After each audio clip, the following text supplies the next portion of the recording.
ustedes? Ya son la 1 en punto de este viernes 24 de enero y aquí comienza Punto Noticias. Ayer la Cámara de Diputados aprobó la acusación constitucional contra el intendente Felipe Guevara, quien fue suspendido de sus funciones. Ahora es el Senado el que deberá dirimir el futuro del polémico intendente de la región metropolitana. E indignación ha causado el video que muestra una operación a oscuras tras un corte de luz en el Hospital Barros Luco, remarcando la crisis en el sistema de salud público. Conversaremos sobre las causas y explicaciones de este episodio a continuación.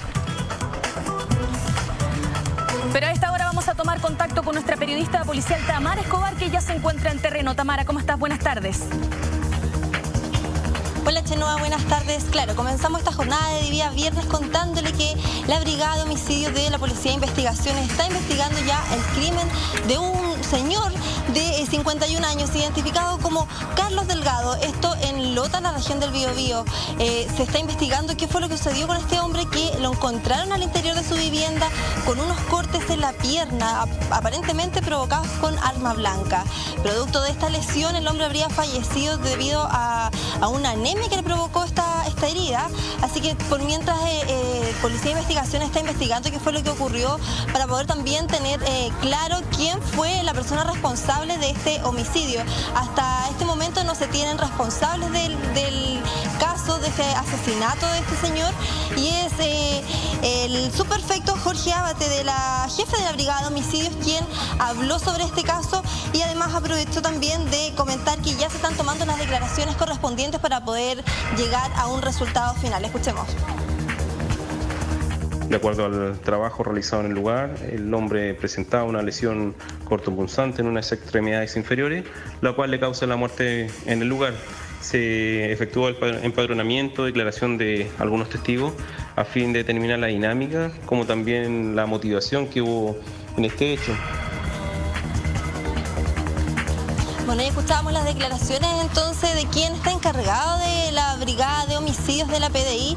Se están tomando las declaraciones correspondientes, además de analizar la herida, que finalmente también se pudo determinar que producto de esta lesión fue la causal de muerte, producto de una anemia provocada por la herida provocada por una persona que todavía no se conoce, no se ha determinado su identidad. Así que se están trabajando para llegar a un pronto resultado. Chenoa. Tamara, justamente sobre eso quería preguntarte, ¿cuáles son los peritajes que se están haciendo para poder llegar y avanzar, digamos, en esta investigación? Sí, mira, se están tomando las declaraciones correspondientes a vecinos del sector, quien pudo haber visto algo, si alguien tiene mayores antecedentes que puedan aportar a este caso, para justamente, como ya te mencionaba, poder tener claridad de la identidad de esta persona que le habría provocado la muerte entonces a Carlos Delgado, de 51 años. Bien, Tamara, pasamos a otra información porque hay algunas novedades con el caso de Rafael Garay. Rafael Garay, autodenominado economista, quien fue finalmente formalizado. Él ya ha postulado 6 veces para tener un beneficio de salida dominical, los que han sido rechazados en todas sus oportunidades. Él hace este escrito en compañía de su abogada, por supuesto, pidiendo básicamente un recurso de amparo en contra de Gendarmería. Estos recursos de amparo, recordemos que son siempre para protección a la vulneración de derechos de los reos, de los internos. Sin embargo, los escritos que ha presentado constantemente Rafael Garay han sido todos rechazados. En este periodo, desde el año pasado hasta ahora, se han hecho estos 6 escritos. Él podía optar a este beneficio desde mayo del 2019, y es entonces en julio la primera vez que él realiza esta solicitud, digamos. Como te señalo, han sido todos rechazados porque no se ha presentado ningún peligro como él lo presenta, por lo menos no se han vulnerado sus derechos, así que han sido todos decretados. Recordemos que Rafael Garay estuvo fuera del país, e incluso fue extraditado desde Rumania hacia nuestro país para finalmente cumplir condena acá. Él se encuentra en el centro penitenciario Capitán Llaver desde el 2017, y él cumpliría condena hasta 2023. Se espera que en noviembre del 2023 él ya pueda obtener su libertad. Recordemos también que él está condenado por reiteradas estafas. Él tenía una empresa que prestaba asesorías, que finalmente se descubrió que las asesorías no eran, no se concretaban, y hay alrededor de 30 víctimas que fueron afectadas por la estafa de Rafael. Él, además de cumplir condena, debió pagar una suma aproximadamente de 875 millones de pesos. No sé si tienes alguna pregunta, Chenoa. Sí, Tamara, quería recordar un poco que Rafael Garay era un personaje bastante conocido dentro de los medios de comunicación. Era uno de los favoritos para consultarle acerca de temas económicos. Como bien dijiste hace un ratito, él era un autodenominado economista. Entonces, tenía una particularidad, además, de que utilizaba mucho su dinero. Por ejemplo, se decía que en algún momento confesó que en un mes podía gastarse hasta 25 millones de pesos solamente en fiestas y en alcohol. Entonces, tenía una personalidad bastante particular, era como un personaje. Claro, él de profesión ingeniero comercial, se autodenominaba economista. Muchas veces lo vimos en distintos estudios de televisión hablando de esto mismo. Él, en entrevistas que dio posteriormente a estar privado de libertad, fue cuando hacía mención justamente de estos episodios. En noche gastaba de repente hasta 500.000 pesos solamente en botellas de alcohol. Decía que se relacionaba también de mucha gente. Entonces, claro, ahí se iba gastando dinero que era de estas personas, de estas asesorías que le tenía que realizar. Lo otro que él hacía mención es que él llegaba a su casa después, por ejemplo, de estas entrevistas y se sentía completamente solo.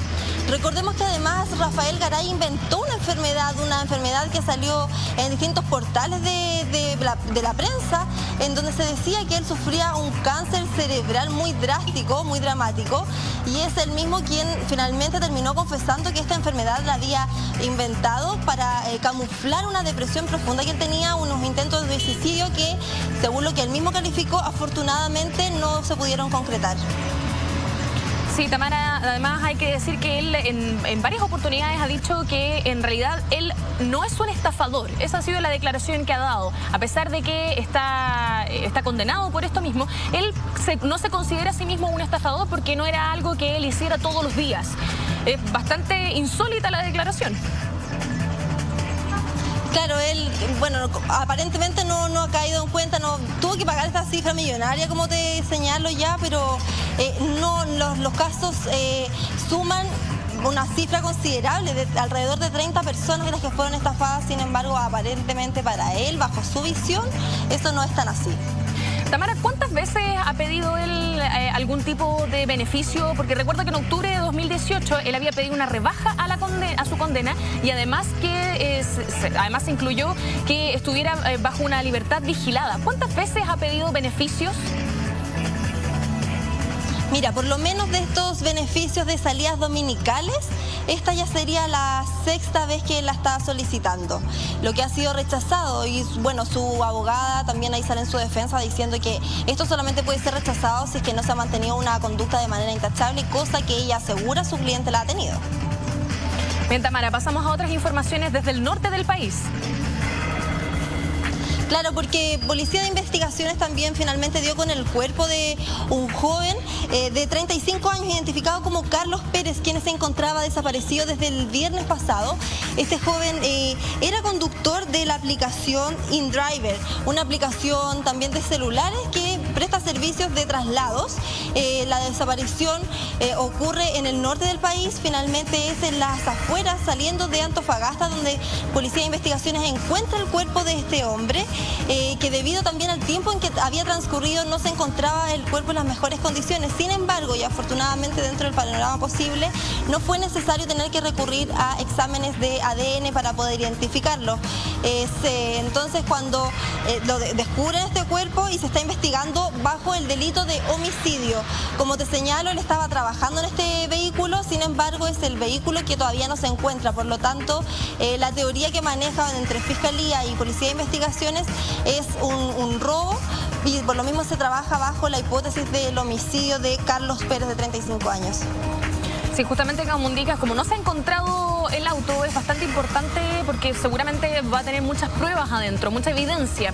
Pero mientras tanto, ¿qué otros peritajes se están haciendo para dilucidar un poco el caso?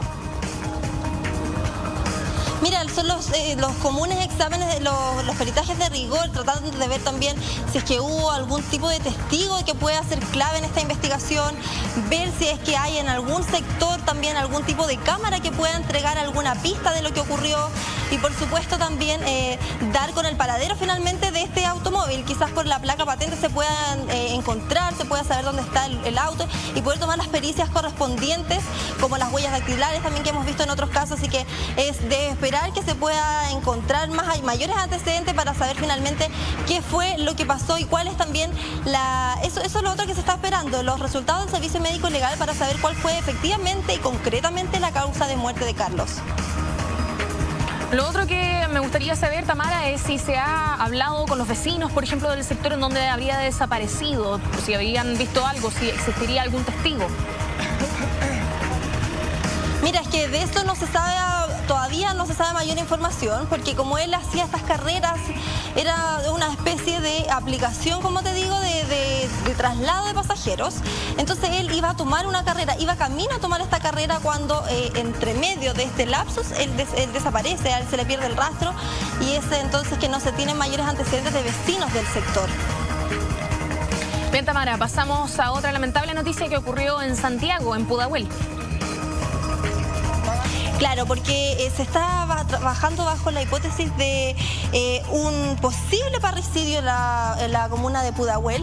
Esto quedó al descubierto anoche, a eso de las 22 horas, cuando familiares informaron a la policía sobre el hecho que estaba ocurriendo. Es una mujer de 65 años que fue encontrada fallecida en el propio domicilio de esta mujer. Se trabaja la hipótesis de que podría ser el hijo de la víctima quien le hubiese dado muerte a esta mujer de 65 años, un joven de 15 años quien podría aparentemente haber sido el victimario de su propia madre. Esto es en la calle La Estrella, en la comuna de Pudahuel, como ya te lo señalo, y la Policía de Investigaciones incluso ya también está tomando declaraciones a la propia familia, porque esta es una familia, como bien te digo, que estaba en constante comunicación con su madre, según los antecedentes que se han podido recopilar, y es por eso que entonces le están tomando declaraciones a cada uno de ellos para poder tener mayor información al respecto, porque claro, si bien es cierto, el primer sospechoso es el hijo de 15 años, es una situación que por supuesto se está investigando, que está en desarrollo y que no se tienen mayores antecedentes hasta el momento. Lo que sí se supo es que la data de muerte de esta persona habría sido del día martes aproximadamente y el cuerpo, como ya te señalo, fue encontrado la noche de ayer jueves. Tamara, ¿qué se sabe respecto de la familia de esta persona? ¿Cómo estaba compuesto su núcleo familiar, por ejemplo? ¿Cuál era la relación entre ellos? Como para un poco dar explicación a lo que podría haber pasado. Claro, mira, este es un crimen que tiene además detalles bien escabrosos, por lo tanto la información se ha mantenido bastante hermética en cuanto a detalles más minuciosos, en cuanto a la composición familiar no se han tenido mayores antecedentes, sin embargo, claro, ya están investigando y han estado también interrogando a los distintos integrantes que componen a esta familia para poder tener mayor información. Se decía también por ahí, que es información que por supuesto está en desarrollo, es que este joven habría tenido ciertos problemas de salud mental, por lo tanto es obviamente información que está en desarrollo y que se tiene que comprobar, se tienen que hacer los peritajes correspondientes para poder finalmente entregar una respuesta concreta. Evidentemente estaremos atentos a la información que pueda surgir sobre este tema. Quisiera preguntarte, Tamara, para terminar, ¿en dónde te encuentras? Mira, Chenoa, estamos nosotros aquí en la entrada justamente del Hospital Barros Luco. Tenemos toda la intención de que puedan conversar con nosotros para poder saber desde la misma institución cómo fue este momento de terror, diría yo, porque no solamente para la familia de los pacientes, sino que también para los mismos profesionales que se tuvieron afectados con este corte de luz que ya lo hemos estado viendo en distintos medios y nosotros también lo vamos a estar conversando en un rato más. Bien, Tamara, en un rato más volvemos contigo y toda la información sobre el corte de luz en el Hospital Barros Luco. Muchas gracias. Nosotros pasamos a otro tema, porque por 74 votos a favor y 71 en contra, la Cámara de Diputados aprobó la acusación constitucional contra el intendente metropolitano Felipe Guevara. Esto comenzó ayer a eso de las 10 de la mañana y esta acusación es la quinta que presenta la oposición en contra de una autoridad de gobierno o del entorno del presidente Sebastián Piñera durante su mandato. Guevara se convirtió en la segunda figura del entorno del mandatario en ser acusado por la Cámara desde que comenzó el estallido social el pasado 18 de octubre. El caso pasará al Senado, que actuará como jurado, y en caso de aprobar la acusación, Guevara quedará destituido del cargo e inhabilitado para ejercer funciones públicas por 5 años más. Nosotros vamos a estar conversando justamente con quien se encuentra en este momento en nuestro estudio, es el diputado Gonzalo Vinter. Gonzalo, muchas gracias por estar con nosotros. ¿Cómo estás? Muchas gracias, Pati. Diputado, sus impresiones respecto de lo que pasó ayer, para comenzar. A ver, yo creo que se dio un debate interesante. Yo creo que me parece, primero, señalar positivo que el intendente haya asistido a la Cámara. Yo creo que muchas veces el gobierno tuvo mucho que ver en el desprestigio de la política, ¿cierto? Ninguneando el quehacer político, algo que es muy propio de la historia de la derecha, recordemos, los señores políticos. Que fuera el intendente me parece positivo. Ahora, creo que ocurre algo muy grave en la argumentación del intendente. Diputado, pero el hecho de que se presentara el intendente es algo que ¿cree usted que podría haber influido, por ejemplo, en el resultado de la... Yo creo que lo puede haber beneficiado, digamos, pero yo no tengo cómo saber. Lo que pasa es que a mí no me convenció. Pero creo que le hace bien al país que él haya asistido a presentar sus descargos y que haya ido a la comisión, ¿cierto? Porque hay una comisión que analiza la acusación antes de pasarla a la sala. Y él fue a responder todas las preguntas que le querían hacer. Eso me parece positivo. Ahora, se defendió en el podio diciendo además que quería devolver la ciudad a los vecinos, que era parte como sí, de su argumento. Yo creo que ahí hay algo que hay que establecer como con mucha claridad. ¿Y por qué digo que no me convencieron sus argumentos? Porque el intendente Guevara, en primer lugar, al igual que el presidente de la República, al igual que el ministro Chávez y al igual que el ministro Blumel, se desentienden de la responsabilidad política sobre el accionar de Carabineros. Eso ya es un problema gravísimo en nuestro país, porque esto hay que entenderlo en un contexto, que es que venimos, que un año es el Paco Gate, al otro año es la Operación Huracán, al otro año es el caso Catrillanca, y al otro año tenemos a cientos de jóvenes chilenos que han perdido su ojo. Vamos a tener una generación en que todo el mundo va a conocer a alguien que perdió un ojo luchando en las calles y con gente que ha perdido la vida. Y en que cada uno de esos casos, las autoridades políticas te dicen, no, la responsabilidad que no la tengo yo. Entonces uno se pregunta, si Carabineros se manda solo, entonces son una fuerza independiente. Si todo el accionar de Carabineros, no es lo que estoy planteando, estoy siguiendo la lógica de ello, es un accionar independiente, entonces todo el accionar de Carabineros es un accionar ilegítimo. Ahora, hay un segundo argumento que yo creo que es el relevante sobre la acusación, que tiene que ver con la estrategia de copamiento preventivo llevada a cabo por el intendente en el sector de Plaza Italia, Plaza de la Dignidad, Plaza Baquedano, como se le quiera llamar. Esta política de la tolerancia cero, que fue lo que dijo el intendente. ¿Qué es lo que ocurre? El intendente se junta, voy a narrar los hechos primero, el intendente se junta con los Carabineros a diseñar un plan para su primer viernes como intendente. Teniendo en cuenta para la gente de regiones que nos ve, que los viernes son el día más difícil en ese sector. Yo soy vecino del sector, así que lo tengo bien claro. Y luego anuncia dos cosas. Él anuncia que va a haber una estrategia de copiamiento preventivo, o sea que va a copar la Plaza Italia de Carabineros, diciendo con toda claridad que el objetivo es justamente que no puedan manifestarse los manifestantes. Ya tenemos un problema ahí, porque el derecho a manifestarse públicamente, el derecho a reunirse, ¿cierto?, pacíficamente y sin armas, está establecido en el artículo 19, número 3 de la Constitución. Así que ya está diciendo que su intención justamente es pasar a llevar la Constitución, que además ese derecho está consagrado en 6 tratados internacionales ratificados por Chile. Pero, diputado, pero luego dice... Diputado, sí, detengámonos en ese punto primero. A pesar de que usted claramente no está de acuerdo con esa estrategia... No solo no estoy de acuerdo, creo que viola la Constitución, que es muy distinto. Que además es anticonstitucional, digamos. Claro, porque tampoco estoy de acuerdo, por ejemplo, con que el agua en Chile sea privada, pero eso es constitucional. Claro. Razón para recordarle a los televidentes que hay que cambiar la Constitución. Diputado, entonces, ¿qué estrategia cree usted que debería haber ocupado el intendente? Ah, ya. Ese es el problema. Lo que el gobierno no quiere decir es que nuestras policías son incapaces de restablecer el orden público y de no violar los derechos humanos al mismo tiempo. Pero ese no es un problema que se resuelva impidiendo el derecho a reunión y el derecho a manifestarse, porque el derecho a manifestarse está en la esencia de una democracia. Si tú no puedes manifestar tu discrepancia o tus posiciones, ¿cierto?, diferentes con lo que está pasando en el país, no puede haber democracia, porque además ni siquiera te enteraría que hay otra gente que piensa lo mismo, podría no enterarse que son mayoría. Entonces no podría haber democracia. Entonces la pregunta es, bajo esa argumentación, que es la que plantea el gobierno, hay que asumir dos cosas. Uno, que no tienen, que los civiles, que la política en Chile no tiene control sobre las policías, lo cual es gravísimo, porque significa que ellos pueden hacer lo que quieran, y están armados, tienen armas de fuego, ¿cierto? Claro, entonces hay un desnivel. Y el común de los ciudadanos, en todo pacto social, y esto está establecido, digamos, en la teoría política hace 300 años, renunciamos a la violencia en favor de la violencia legítima del Estado. Pero si la violencia del Estado no es legítima porque no tiene control de la sociedad, entonces estamos todos expuestos a un enorme peligro. Pero en segundo lugar, cuando dicen, es que entonces, ¿cómo lo haría? ¿Cómo se puede hacer? Yo le diría, primero, eso es responsabilidad que me lo diga Carabineros, que me lo diga el Ministerio de Defensa, que me lo diga el Ministerio del Interior, que ellos me expliquen cómo se puede resguardar los derechos humanos, ¿cierto?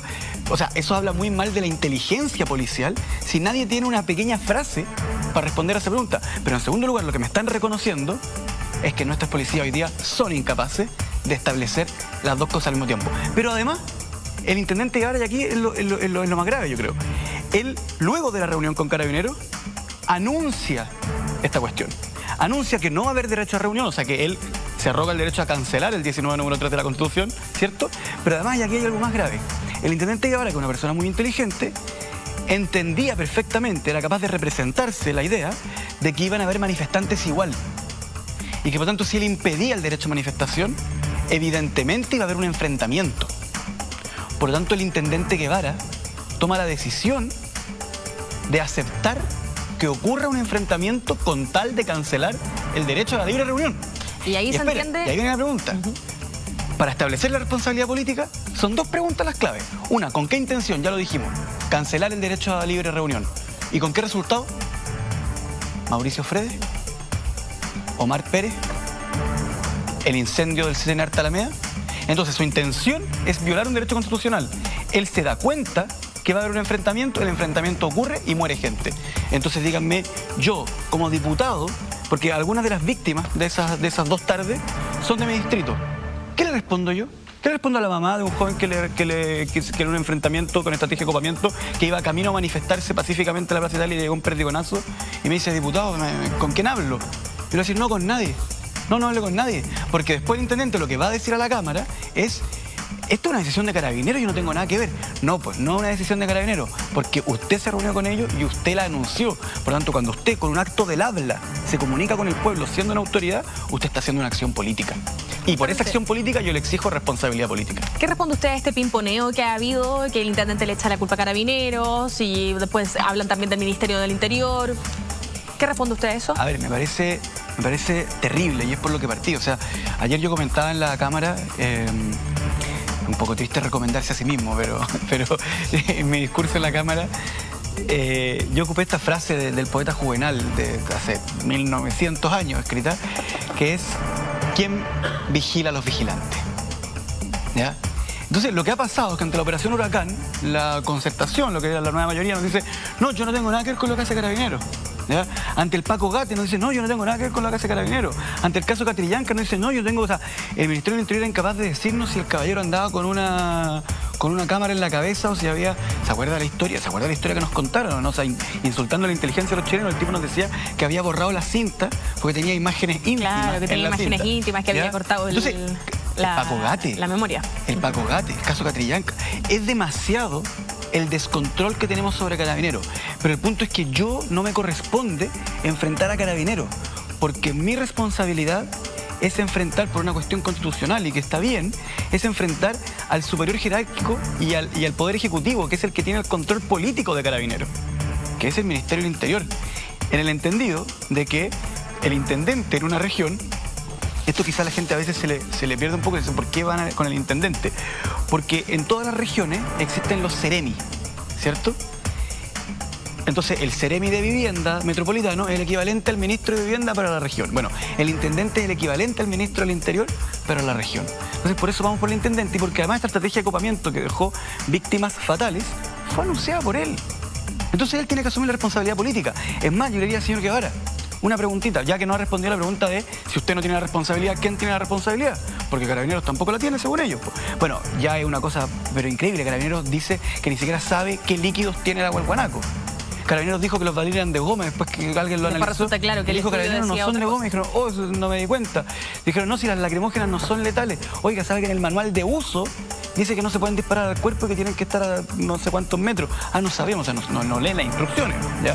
Pero la pregunta que yo le hago al intendente Guevara, que no la va a poder responder, es si la estrategia de ocupamiento hubiese salido perfecta.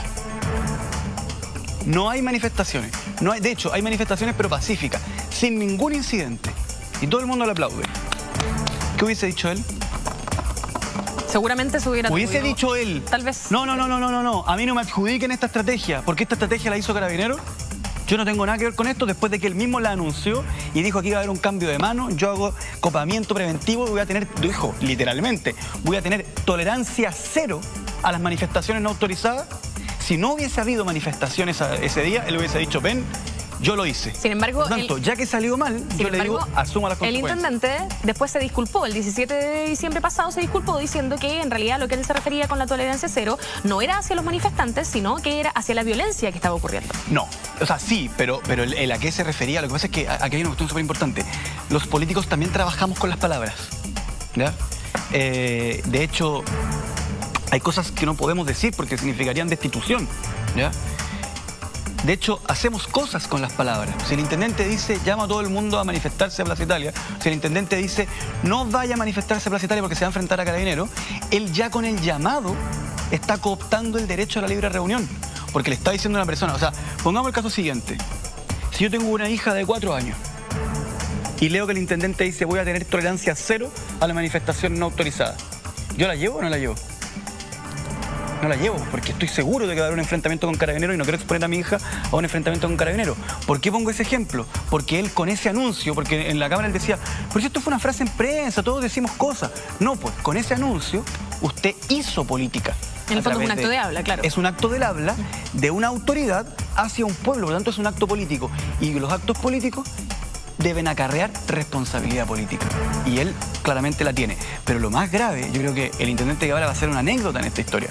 Lo más grave de esta historia es que nos hemos dado cuenta que como país no tenemos ni un control sobre las policías, que tenemos policías sumamente ineficientes, sumamente inexpertas en materia de derechos humanos. O sea, ¿han visto los videos de que... No sé si vieron... Perdón que me detengan ¿se pueden decir palabras soeces al aire? Por favor. Por favor. Ah, bueno, porque puedo decir muchas. ¿Qué responsabilidad suya? Usted lo dijo. Hay un video... Yo sé que la mayoría de los chilenos han visto muchos videos de Carabineros haciendo un montón de cosas, pero hay uno en el que me quiero detener que no hay ninguna agresión. Que pasa una mujer que se está manifestando y Carabineros le grita, sale para allá, guatona fea culiá. ¿Ya? ¿Por qué me quiero detener en esa frase? Porque eso expresa cuál es la opinión que tiene Carabineros sobre su relación con el pueblo al que debe resguardar sus derechos humanos. O sea, esa es la forma en que ellos entienden su trabajo. Esa es la forma en que ellos entienden al otro que está al frente. Esa es la forma en que ellos entienden el profesionalismo. Además creo que lo dice por el altoparlante. O sea, ni siquiera tiene vergüenza para decirlo. Se parece un poco a lo que había ocurrido al frente de la Universidad Católica en San Joaquín. Exacto. Que les decía, los saluda al guanaco. Los saluda al guanaco, o sea... Que lo pasen bien. Entonces, yo me pregunto, cuando Carabineros después llega al cuartel, ese carabinero, yo me pregunto, ¿qué pasa con ese carabinero? O sea, llega el general, porque no hemos visto ni una baja. Por el contrario, lo que pasa es que llega el general Rosa y le dice, no se preocupen, yo no voy a dar de baja a nadie. Diputado. Tenemos un problema gravísimo, pero gravísimo de control sobre nuestras policías. Y lo más grave de todo Diputado, es que... volvamos a la acusación constitucional, antes de detenernos más en Carabineros. Justamente, vamos a hacer el paralelo con lo que acaba de decir respecto de Carabineros, que no querían dar de baja a nadie. ¿Qué espera usted que haga el gobierno con el intendente Guevara si es que llegara a aprobarse y llegara a quedar inhabilitado? Mire, si yo tuviera que decir algo al gobierno, este programa tendría que durar 3 horas, pero tendría que explicar por qué las AFP roban, tendría que explicar por qué... Pero detengámonos solamente en la acusación constitucional. Yo les diría que el proyecto Guevara no resultó. El proyecto Guevara salió mal, generó más polarización, significó el retorno de los incendios, significó la agudización de las víctimas letales Ojo, porque ha habido quizá menos víctimas en porcentaje, en cantidad de gente, ¿cierto?, con heridas, pero en porcentaje de gente que se... Porque las manifestaciones también han bajado en masividad, pero en porcentaje de gente que sale herida ha aumentado. Por lo tanto, el proyecto Guevara no resultó, hizo una jugada que es inaceptable, ¿cierto? Una jugada que va contra la Constitución y que lo mejor es que lo saquen, lo que no significa que la acusación constitucional se detenga, ojo. Son varios meses después los que puede funcionar, más ya está ingresada, ¿ya? Justamente, ¿qué espera usted que ocurra en el Senado?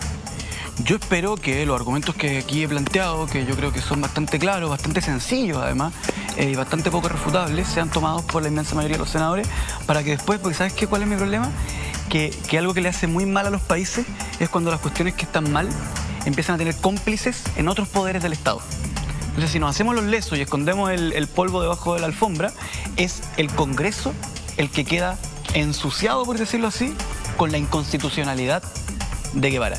Y lo más grave es que el Congreso está tan claro de que las policías son incapaces, son poco profesionales y todo, que la única respuesta que siempre da es subir las penas. Como si se pudieran aplicar penas a las personas que no encuentran. Y si tú no tienes, ¿cierto?, una inteligencia policial eficiente, tú nunca vas a encontrar a las personas a las cuales le tienes que subir las penas. Que es sobre todo pensando que si el argumento es que si ninguno de nosotros puede meterse, es difícil tener control. Diputado Gonzalo Vinter, muchísimas gracias por haber estado con nosotros hoy en Punto Noticias. Gracias por la paciencia. Nos vamos a un pequeño corte y ya volvemos con más Punto Noticias. 13:38 y continuamos con más informaciones. Vamos a irnos directamente a Tamara Escobar, que se encuentra en las afueras del Hospital Barros Luco. Tamara, ¿cómo estás? Buenas tardes. Chenoa, buenas tardes. Claro, ya se los anticipaba, yo ahora me encuentro con don Raúl Muñoz, quien es dirigente de FENATS del Hospital Barros Luco, que nos va a poder también ayudar a entender qué es lo que pasa al interior del hospital y conocer también puntualmente, quiero saber y partir con esto. Esta es una situación que se ha dicho es aislada. ¿Es realmente un hecho aislado lo que ocurre en el hospital o han tenido mayores antecedentes con anterioridad? Mira, evidentemente que es un hecho aislado o episódico, como quiere manifestarla tanto la autoridad de gobierno como la directora del Hospital Barros Luco, ya que hace 2 semanas atrás se cortó la luz, hubo un corte de circuito en la UTI, se bloquearon 2 camas, así como también el año pasado se quemó una paciente por un problema eléctrico y además nosotros denunciamos que acá en la bodega de abastecimiento se cortó la luz y se terminó con la cadena de frío de los medicamentos, que a pesar de eso igual fueron distribuidos al interior del hospital, así como también una plaga de ratones que se encontró en la bodega de abastecimiento. Valga la redundancia, el año 2006, por un problema eléctrico, con un corte de suministro, se fallecieron 2 pacientes de la UCI por un problema de desconexión de la ventilación mecánica. Entonces, una situación que nosotros la venimos denunciando hace bastante tiempo. Valga la redundancia, nosotros hicimos una denuncia al Ceremi de Salud por el problema de abastecimiento con el corte de luz y la plaga de ratones, y lo respondió a través del Hospital Barros Luco, o sea, los mismos que nosotros estábamos denunciando, que no había ni un problema, que se habían tomado las medidas. Hasta el momento permanecen los cortes de suministro de electricidad, y hoy día la directora del Hospital Barros Luco lo ha señalado, y ha señalado tanto a los funcionarios como una declaración pública, que no habría ni un problema de la atención, pero valga la redundancia, no han sido hasta el momento capaces de hacer una prueba técnica para ver el suministro de electricidad en pabellones que están suspendidos, y además estamos hablando que llevamos más de 7 años sin calefacción y sin climatizaciones, operando con una temperatura por sobre los 40, 50 grados en algunos momentos, con las altas temperaturas hoy día, afuera hay 34 grados, imagínense operando con ropa quirúrgica y además condiciones de encierro. Entonces es una situación permanente que nosotros hemos estado denunciando, y hoy día la autoridad solamente se quiere lavarse las manos diciendo que es una situación episódica o un hecho aislado desde ese punto de vista. Raúl, usted me dice que no se ha estado operando. Termino esta pregunta. No se ha estado operando. Esta situación es después de lo que ocurrió con puntualmente neurocirugía. ¿Se tiene fecha por lo menos de retorno a las operaciones? ¿Qué pasa ahí con los pacientes que han estado esperando? Mira, el miércoles, cuando se produjo el hecho de corte de suministro, y en función de la denuncia o la llamado que hicieron los funcionarios del pabellón para para que concurriera bomberos, para que con generadores pudiera dar el suministro eléctrico, no se suspendieron los pabellones, se suspendieron solamente los pabellones de tabla, o sea, de patologías programadas, operaciones programadas, pero no obstante, el servicio de urgencia o los pabellones de urgencia siguen operando bajo las condiciones que pueden en este momento entregar el hospital. Ahora, en relación a la seguridad y lo que nosotros estamos exigiendo, que lo den garantías de atención de buena calidad y de la mejor forma a los pacientes, así como también que lo garantice la seguridad y la integridad física de los funcionarios, es que el pabellón en particular se suspendieron los pabellones y esos pabellones fueron trasladados a otro pabellón que se llama pabellón central, en la cual se están operando los pacientes de urgencia, más operaciones electivas que estén programadas. Ayer la directora dio esa señal, pero también la señal negativa que para nosotros, que dando también prioridades a los pacientes pensionados, que son los pacientes que pagan desde ese punto de vista. O sea, por un lado, contradictoriamente, suspenden pacientes que están en la lista de espera, pero permitiendo las operaciones de pacientes pensionados. Ahora, el problema de fondo que nosotros vemos que aquí hay un problema político y administrativo, problema político porque es parte de los fenómenos, el hecho del desmantelamiento de la salud pública a través de la transferencia de recursos públicos al sector privado, a través de compra de servicios, así como también aquí vemos claramente la mentira que dijo el ministro Mañalich en señalar que teníamos el mejor sistema de salud, cuando aquí hay pacientes que estuvieron en peligro de muerte por un problema técnico. Raúl, ¿cómo está? Buenas tardes. Por acá Chenoa desde el estudio de Punto Noticias. Gracias por estar con nosotros. Quería hacerle varias preguntas respecto de esta situación puntual, porque hay información diversa dentro de los medios. Se dice que fueron 2 cortes de luz que duraron 47 minutos versus lo que dijo la doctora Castiglione de que eran 15 minutos, que fue la duración real, digamos, del corte de luz. ¿Qué información tienen ustedes al respecto? Mira, el corte de luz efectivamente no fue de 15 minutos, como dice la directora y el subsecretario asistencial. El corte de luz fue de 45 minutos, en lo cual tuvo en peligro no solamente el paciente que estaba siendo intervenido quirúrgicamente, sino que, o sea, son 3 pacientes, uno más grave que los otros 2, que el paciente de neurocirugía, así como también estuvo en peligro la vida de todos los pacientes hospitalizados. Estamos hablando del bloque que está acá atrás, que es la placa técnica, donde están hospitalizados los pacientes más graves de la zona sur de Santiago, considerando que el hospital de Barros Luco es el hospital base, lo cual son derivados todos los pacientes más graves de la zona sur de Santiago. Y en ese sentido hay prácticamente 50, 70 pacientes graves hospitalizados, los cuales corrieron un peligro de vida porque se cortó el suministro eléctrico, considerando pero evidentemente hay baterías de respaldo tanto de los monitores como de los ventiladores y las bombas de infusión, pero no obstante, no solamente eso, sino que aquí hay un problema sistémico en términos de la falta de recursos para hacer la mantención y las reparaciones permanentes y idóneas desde el punto de vista para garantizar la atención a los pacientes. Raúl, justamente, ¿qué fue lo que se les dijo? Además hubo un corte nuevamente a las 9 de la noche en este sector y en el sector de hospitalizados, en la parte antigua del hospital Barros Luco, los cortes eran cada 10 minutos, cada 15 minutos, permanentemente durante toda la noche. Sí, Raúl, quería preguntarle cuál fue la explicación que les dieron para que los generadores que se supone que deberían tener en el hospital no hayan funcionado. Sí, no estoy escuchando.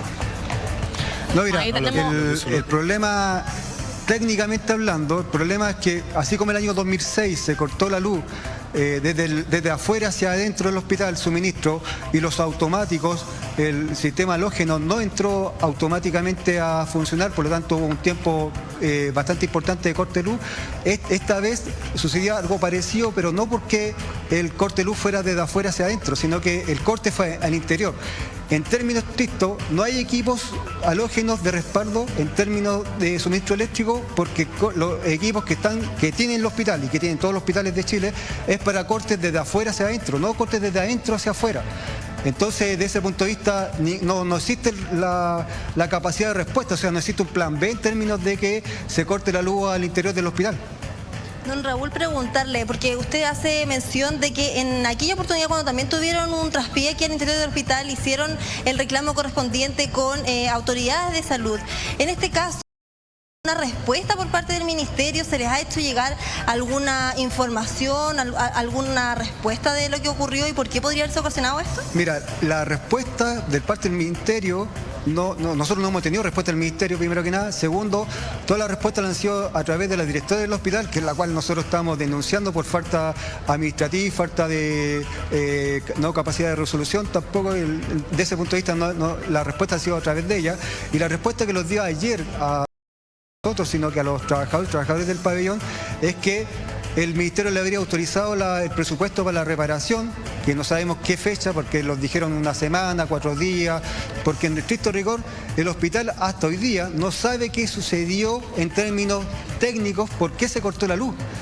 Entonces están revisando que supuestamente el software que tiene el equipo, están oficiando o llamaron a la empresa que supuestamente hizo las mantenciones pertinentes a los equipos, pero el problema no son los equipos en estricto rigor, pues, o sea, pueden ser los equipos, pero el problema es que los cortes de luz son problemas del tendido eléctrico que hay al interior del hospital. O sea, en la instalación eléctrica probablemente tal se están produciendo los cortes de luz hace más de un año, y entonces en ese punto de vista hay un problema estructural que no hay presupuesto. O sea, ese presupuesto que perfectamente podríamos estar solucionando el problema de la salud, el gobierno está renovando la flota de equipamiento de vehículos blindados para carabineros para reprimir la protesta, así como también hace la semana pasada la Armada abrió una licitación por $250.000 para comprar insumos y equipamiento para control del orden público. O sea, el gobierno está poniéndole énfasis la represión a la protesta en función del estallido social, pero no está preocupado de la salud de la población. Disculpen, les aviso que yo me acabo de quedar sin retorno por si me pueden llamar, pero continuamos ustedes con preguntas en el estudio para don Raúl. Sí, Raúl, quería preguntarle por el estado de estos 3 pacientes que se encontraban en riesgo durante el corte de luz. No. Bueno, ahí teníamos a Raúl Muñoz. Evidentemente esta es una situación bastante crítica por la que han pasado estos médicos que tuvieron que operar además un tumor de base cerebral, una de las más complicadas dentro de esta especialidad. Decían los doctores que cuando vieron el corte de luz decidieron cerrar al paciente que estaban operando porque las máquinas que necesitaban no las podían utilizar porque se habían quedado sin batería, y posteriormente, una vez que estaban intentando hacer este cierre, tuvieron otro corte de luz. Por ende, es bastante preocupante dónde estaban estos 3 pacientes. Tamara, quisiera ver si es que le pudieras preguntar cuál es el estado actual de los 3 pacientes que estuvieron en riesgo durante este corte de luz. Tengo el dato. Sí, preguntan desde el estudio, don Raúl, ¿se tiene información de cuál es el estado de los pacientes actualmente, de los 3 pacientes que estaban siendo operados en ese momento cuando ocurrió este corte de luz?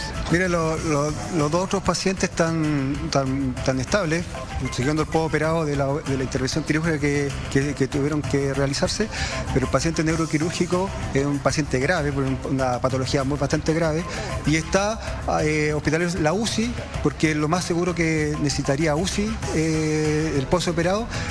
Entonces, desde ese punto de vista, lo tienen que volver a operarlo. Para terminar de operarlo, porque lo cerraron rápidamente por un tema que no tenían cómo aspirar en la sangre, cómo cauterizarlo. Entonces, desde ese punto de vista, el actual estado de salud del paciente es parte del proceso quirúrgico, pero además porque no lo pudieron lograr operarlo completamente en el momento que lo tenían que intervenir, porque estamos hablando de una intervención quirúrgica de 14 horas. ¿Ya? Y en ese sentido el estado es estable dentro de su gravedad. ¿Ya?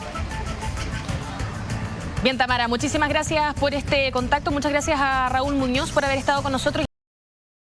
De lo que ocurrió en el Hospital Barros Luco, evidentemente también hizo algunas declaraciones bastante terribles. Para hablar ahora de otro tema de salud que también preocupa bastante, no solamente en Chile, sino que en el mundo, vamos a hablar del coronavirus, este virus que se ha propagado con bastante rapidez desde China hacia el mundo. Son 26 los pacientes que ya han fallecido por una neumonía vinculada al nuevo virus, que ya ha dejado 881 infectados en el país asiático.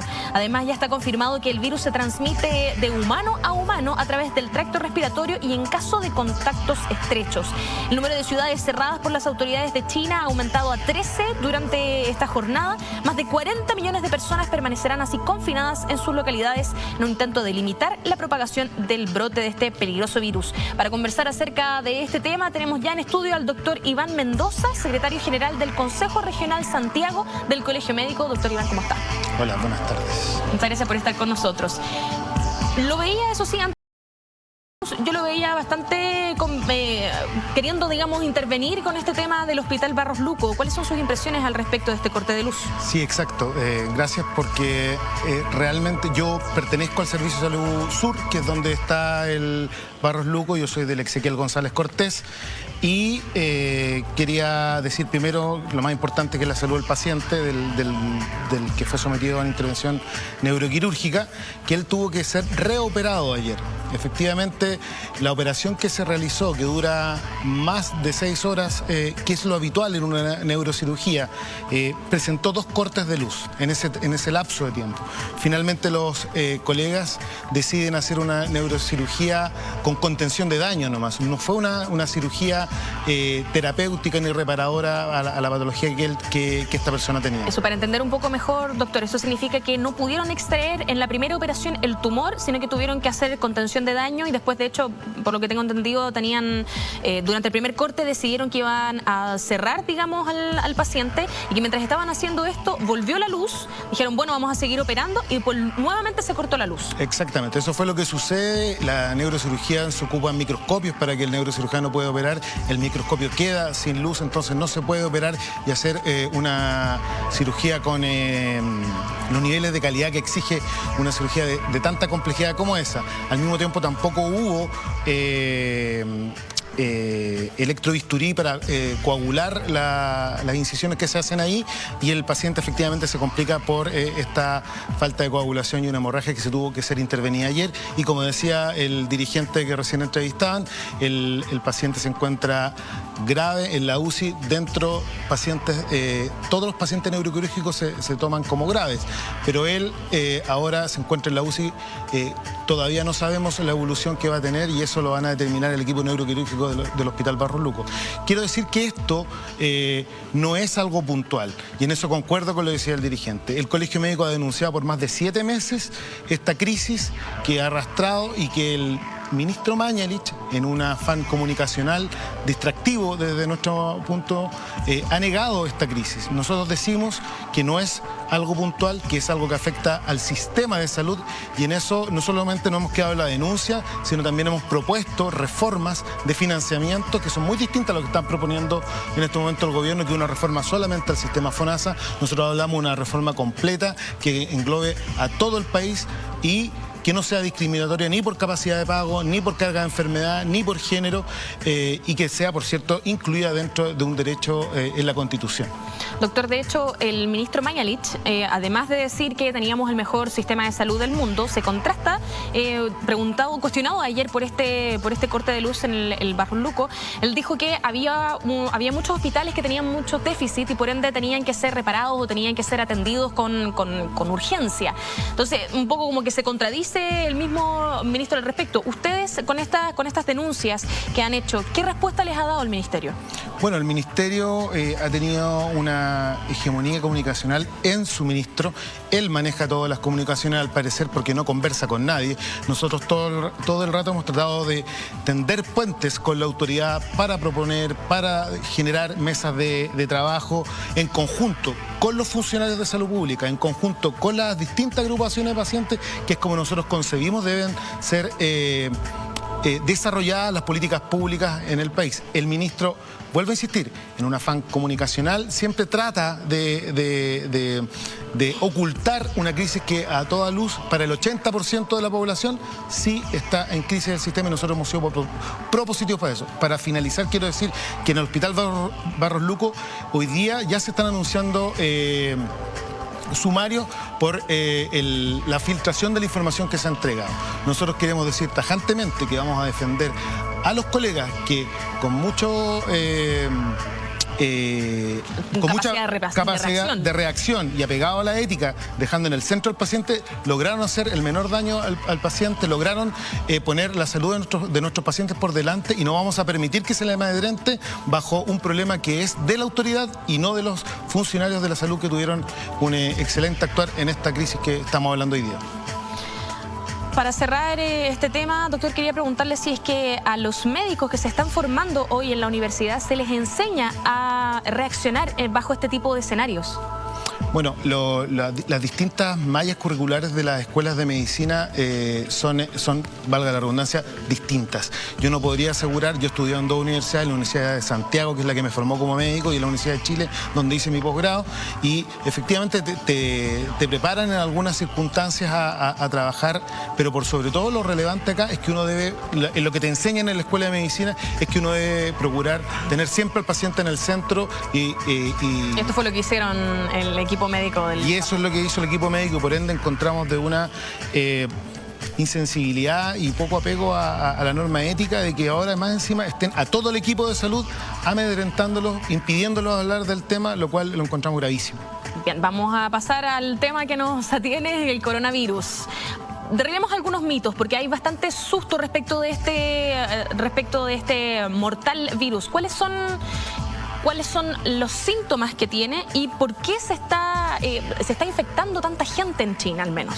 Ya, primero decir que ocupar con tranquilidad el tema de mortal, no es tan así, porque la gente puede entrar en una psicosis. No, efectivamente los datos que arrojaron ayer en la declaración del comité de emergencia citado por la OMS en Ginebra y que nos hizo llegar, estamos hablando de que en ese tiempo, cuando ellos hacen esta reunión, que fue ayer, tenían 557 casos, de los cuales solo 17 habían muerto. Entonces tenemos alrededor de un 4, un 3% de mortalidad. No es un virus muy letal. Eso es lo primero. En términos, digamos, de números, ¿no? De números, exactamente.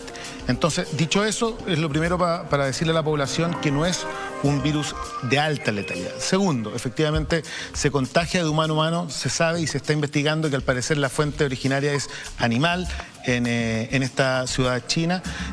Y el grado de ¿cómo se llama?, de infección que ha habido y esa explosión de que ahora estamos hablando de 800 y tantos casos confirmados, se debe a que efectivamente hay un contagio de humano a humano que todavía se está siendo investigado, si es tanto por las gotitas de la respiración o por contacto con mano. Eso todavía no está claro y eso lo dice el informe, no lo digo yo, lo dice el informe de la OMS, es por el cual se está planteando que sería tan contagioso. Es por esto mismo que usted nos decía respecto de la tasa de mortalidad, que la OMS decide no calificarlo como una pandemia. Efectivamente, no una pandemia. Lo que ellos hablan efectivamente es de una emergencia de salud pública de preocupación internacional. Ese es como el efecto. Y ellos echan a dar una serie de medidas a nivel sanitario que implementa la OMS en los distintos países. Uno es eso, efectivamente, porque no es tan mortal. Otro también porque está bien contenido y ellos se basan en las medidas que el gobierno chino le plantea a esta comisión, que posteriormente hace esta declaración, y ellos encuentran que están las medidas tomadas, que no es tan baja no es tan alta la letalidad del virus, y hasta el momento solamente pide las medidas que se toman en todos los países que tienen fronteras con resguardos sanitarios normales. No se está pidiendo ninguna medida extra a la que todos los países tienen cuando uno ingresa al territorio. Considerando esto, ¿qué tan preocupante es que se hayan encontrado otros casos? Por ejemplo, en Tailandia hay 2 casos, sí. Hay uno en Japón, hay varios en Latinoamérica también, hay uno en Estados Unidos, en México han encontrado también, en Colombia, casos en otros países que no son China. Entonces, ¿qué tan preocupante es esta situación? Efectivamente, bueno, pensar que China es un país gigante, que de hecho la ciudad Wuhan, que creo que... Wuhan, claro. Wuhan, que donde se origina, solamente tiene 11 millones, es decir, son un poquito menos que nuestro país completo. Entonces, eso es relevante al momento de ver las cifras también. O sea, es un país, es una ciudad que tiene 11 millones de habitantes. Ahora, al mismo tiempo, China tiene harta movilidad por avión, y eso de alguna forma hecho. El caso que alarmó esta semana en Estados Unidos, efectivamente fue un ciudadano que viajó desde esta ciudad china hasta Estados Unidos antes que se diera la alerta. Es los tiempos que vivimos globalizados, donde estamos todos conectados en un par de días de una ciudad, de una parte del globo a otra parte del globo.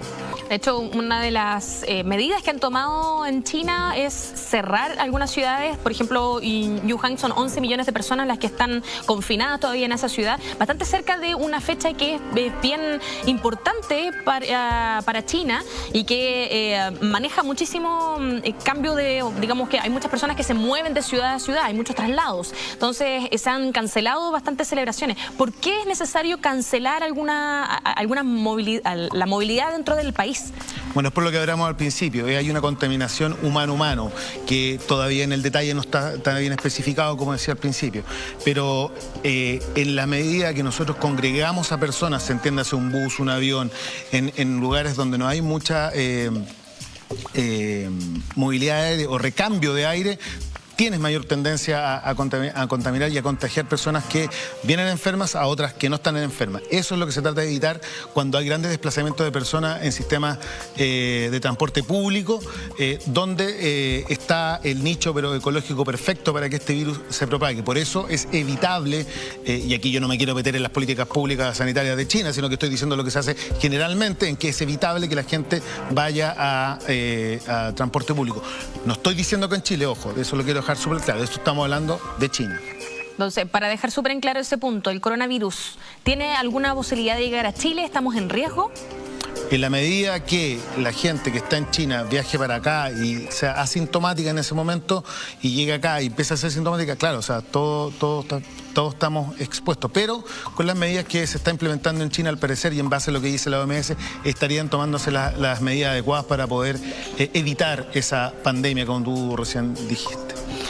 Bien, agradecemos al doctor Iván Mendoza, secretario general del Consejo Regional Santiago del Colegio Médico, por habernos acompañado hoy y haber hecho un poco dilucidar qué es lo que está pasando con este coronavirus. Gracias a ti, gracias por el espacio. Solo decir que esperemos que el paciente que se encuentra en este momento en Barros Luco tenga la mejor de las recuperaciones, y el equipo médico y el equipo de salud completo estará a la disposición de la familia y del por cierto. Muchas gracias, doctor. Buenas tardes. Nosotros nos vamos a un breve corte y ya volvemos. De viernes, porque el K-pop llegó con todo a Chile, pero también trajo la comida coreana. Nuestra periodista Catherine Gallardo nos cuenta más en la siguiente nota.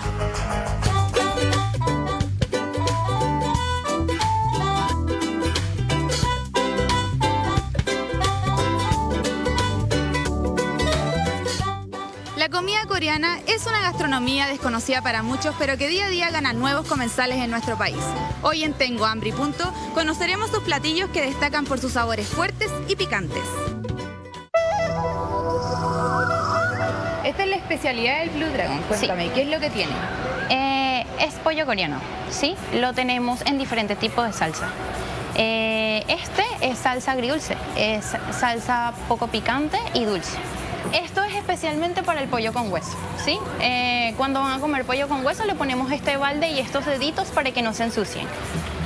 Y no te vas a ensuciar de esta manera.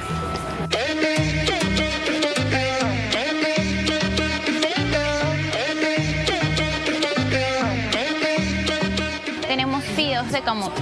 Fideos de camote es con verdura. Esto es más que todo un plato vegetariano. ¿Por qué? Porque no contiene nada de carne, ¿sí? Tenemos aquí ensalada, mandú, que son empanadas coreanas vegetarianas, también contienen fideo de camote. Y esta es una salsa que es el aderezo de la ensalada. Es a base de mostaza. Blue Dragon es un lugar que tiene lo más tradicional de la cocina coreana y que sin duda a mí personalmente me encantó por su especialidad, que son las alitas coreanas agridulces, que vamos a probar ahora.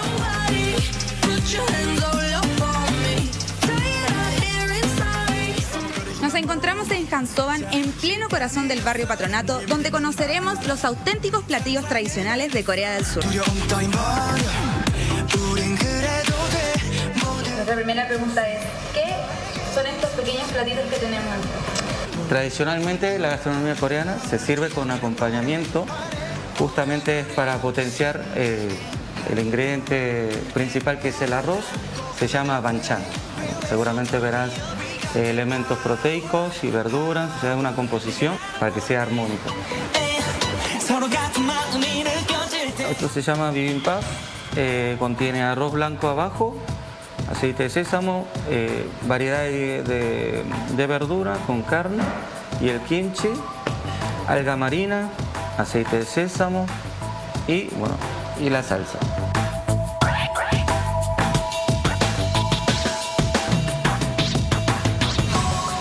Este plato que viene con una cocinilla, ¿qué es? se llama bulgogi, uno de los platos favoritos de los occidentales, ¿sí? Porque es dulce, es carne, o sea, no tiene nada de picor. Cebollín, cebolla, zanahoria, carne, semillas de sésamo y el fideo en base de almidón de camote. Nuestra especialidad supongo que es la parrillada, porque tenemos el sistema de extracción y de interactuar con el fuego en la mesa. Creo que es algo innovador, digamos, dentro de Chile. Este es el costillar vacuno marinado al estilo coreano, que contiene salsa de soya, aceite de sésamo, ingredientes secretos de la casa. También, esto lo que vemos acá es el cerdo con salsa de ají molido y secreto de la casa. Se arma wraps con la lechuga, con taco, o sea, con la salsa. Entonces ahí, bueno, te aseguras de comer saludable, tener la verdura y la carne. Dos lugares ideales para comer en familia que nos traen lo mejor de la comida coreana sin tener que viajar al otro lado del mundo. Lo viste en Tengo Hambre y punto. Muchísimas gracias, Pablo, por tu sección de Magazine. Nosotros nos vemos el próximo lunes. Que tengan un excelente fin de semana. Muy buenas tardes.